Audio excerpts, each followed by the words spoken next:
I am delighted to be here. How many of you are glad to be here?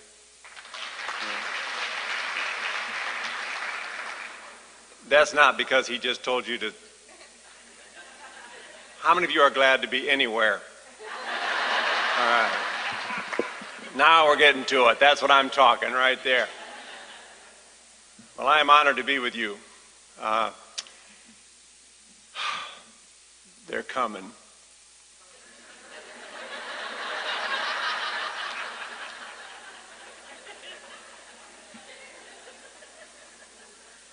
Tuesday. See if you're smiling then.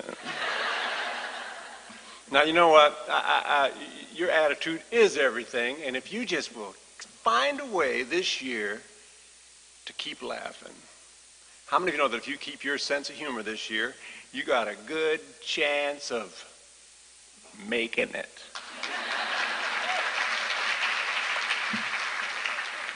I was in a teacher's lounge the other day and just kind of waiting, and I heard the one teacher ask the other, "Do you think it'll ever stop raining?"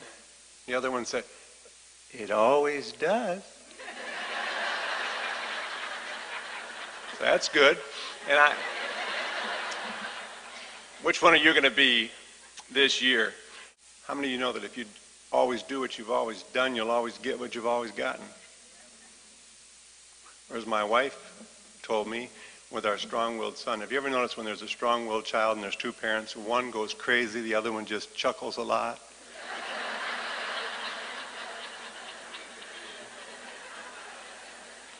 I married a chuckler.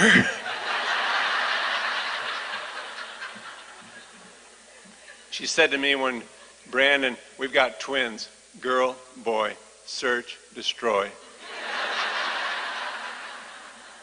Their names Crystal and Pistol. Holly told me when Brandon was 16, she said, you're a good speaker. You're a good writer. You're a good husband. But you're a slow learner. Because he's been pushing your buttons. I said, yeah, about that. Let's just talk real quick. How come he never pushes your buttons? She says, he only pushes a couple. They're yours. He gets enough rise out of them. Why should he look for any more? But I was a slow learner. I was. I don't want you to be a slow learner. How many of you have been blessed with somebody in your house that knows how to push your buttons? How many of you never, well, seldom, how many of you this morning didn't think of them as a blessing? Or it will be a hollow victory and you will end up old and miserable. If you know somebody who's old and miserable, raise your hand. Don't point. Help me. If you have no problems, that means you are.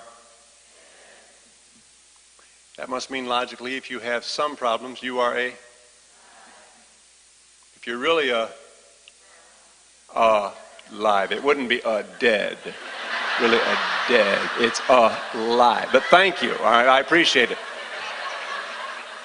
And here I am. What an idiot. The one person that's helping me, I'm picking on him. The rest of them are too afraid to say anything, so don't feel bad about that one bit. If you're dead, you have no problems. If you're alive, you must at least have some. That must mean also go a little bit further with this. If you are really alive, you must have a lot of what? Raise your hand if you're getting your money's worth. Finish the statement. This is such a tough class that 40% they pick, 40 or 50% of you, might as well let you know right now, will. How many of you are pumped up like I was? I'm so glad I'm here. That's why I went through registration. This is why I fought for those SAT scores, baby. The first day of every single class at Harvard, I read this.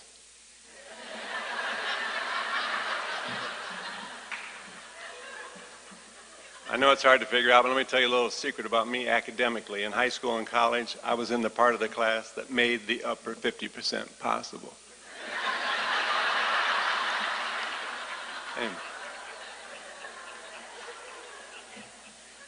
If you didn't get that just then, that's probably just about right where you were too. But anyway. I was right in the middle of a story. What was it? Harvard, thank you. Little vacation.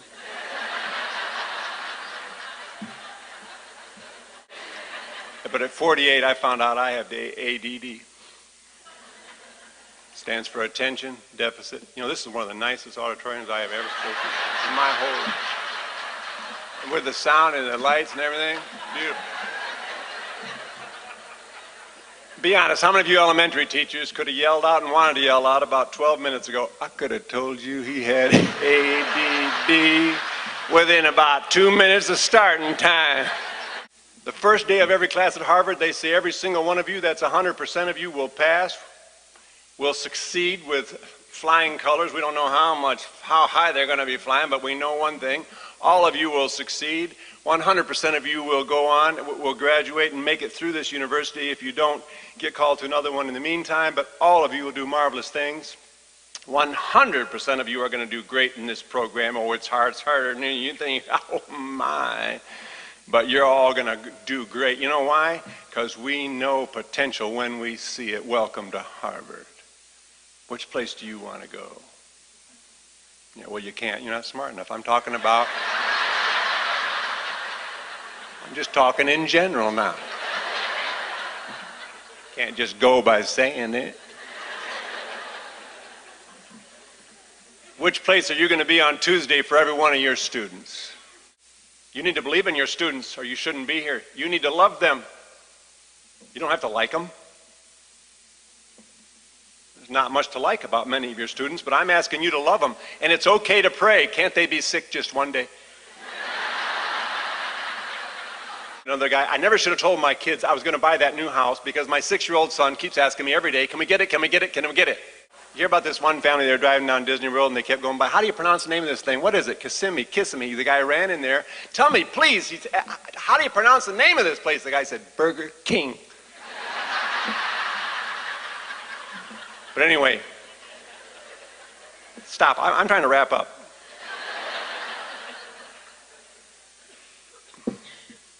Okay, where was it? Tell me. You were on. Before that, that's what I'm in trouble with the Burger King. That's why you're on the board. If you were in the classroom, you'd know where we were. Do any of you have any idea where we are?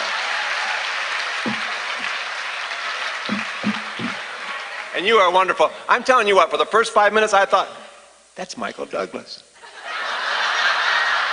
I really did. I said, sounded like him. Everything was just perfect. What? Geez, look at the hair is perfect. Everything. Oh, you're probably worth a lot of money. I love you too. Where the heck was? Oh, some kids are easy.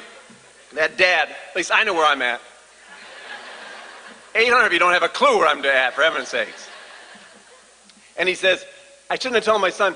Every day my son keeps saying, can we get the house? He said, I don't know what to tell him, so I just keep telling him, we just have to pray that Jesus will help us find the money.